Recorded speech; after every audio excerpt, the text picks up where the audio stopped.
One of the most important parts of an Assassin's Creed game is of course its parkour. When Assassin's Creed Origins was released, it really felt like Ubisoft was trying to remove the parkour aspect of the series. After the release of Assassin's Creed Origins, we got Assassin's Creed Odyssey, and this was no different. And once again, Ubisoft didn't really show off the capabilities of the parkour in the series.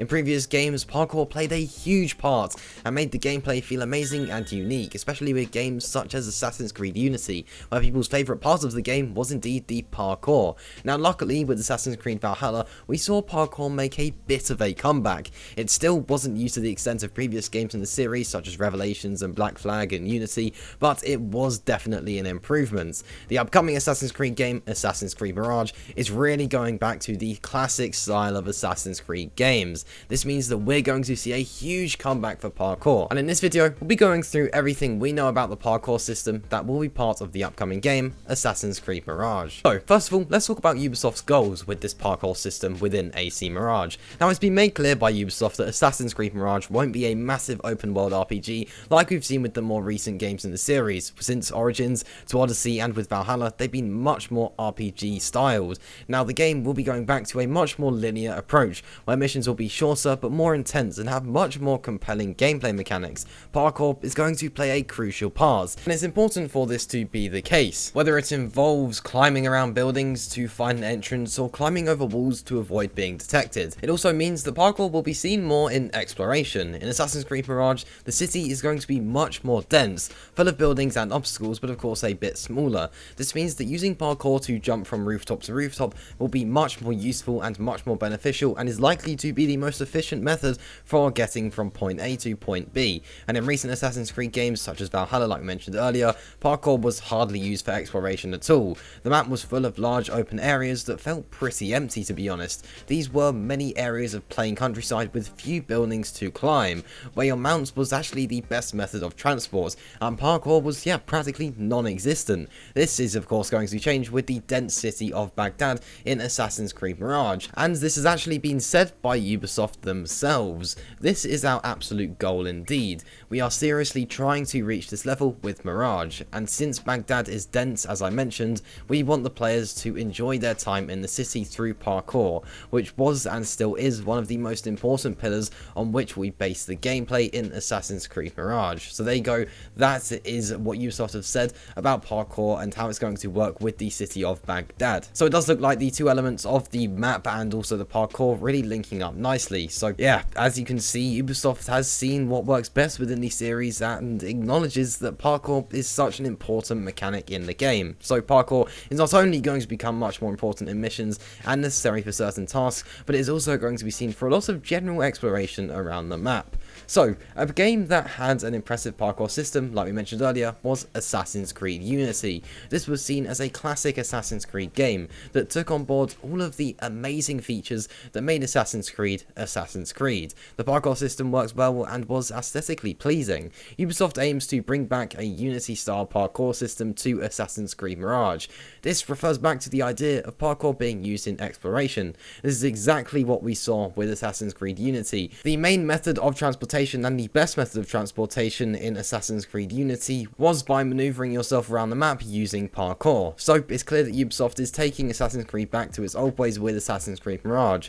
The maps in recent games just didn't really allow for you to utilize parkour, as there were no areas dense enough to do so. It's nice to see that this is changing with Mirage. So as they're taking more use of parkour and generally making it a much more common mechanic with Mirage, of course it has to be good and just has to work well in the game. So let's talk about it a bit more. As part of Assassin's Creed Mirage, some missions will involve you running away from enemies. This will involve certain parkour to dodge attacks and get out of the enemy sight quickly. The Assassin's Creed Mirage parkour system is going to be fast. This means that you can jump from building to building and pillar to pillar very quickly, particularly with Basim being one of the fastest assassins that we've ever played as. Well, not one of the fastest assassin that we have ever played as. It also means that you can jump up to the top of a building quickly quickly to easily avoid enemies. Now, Ubisoft has said that Basim in Assassin's Creed Mirage is going to be significantly faster than previous Assassins, like we just mentioned. Now, this takes us straight back to the idea of parkour being fast-paced. Mix fast parkour with a fast character, and you're going to be moving along buildings very, very quickly. This could result in some really fun chase missions that make the chases feel much more immersive. In the Assassin's Creed Mirage cinematic trailer, we actually see glimpses of a chase. This is what we can expect to arrive when Mirage does release, hopefully this year. Assassin's Creed Mirage parkour is also going to be very, very dynamic. This means that it's not going to be a singular mechanic that can be mixed with anything else. You might be thinking that parkour will only be available when you're in certain positions or at certain points in a mission, but this isn't actually going to be the case. Parkour is going to be available to you at any point in the game and will always be an option within missions. This means that you can seamlessly switch from running through a crowded street to climbing your way up a building. Not only that, it means that in missions you can switch from staying hidden on the ground to quickly jumping up a building or climbing over a wall to stay out of sight.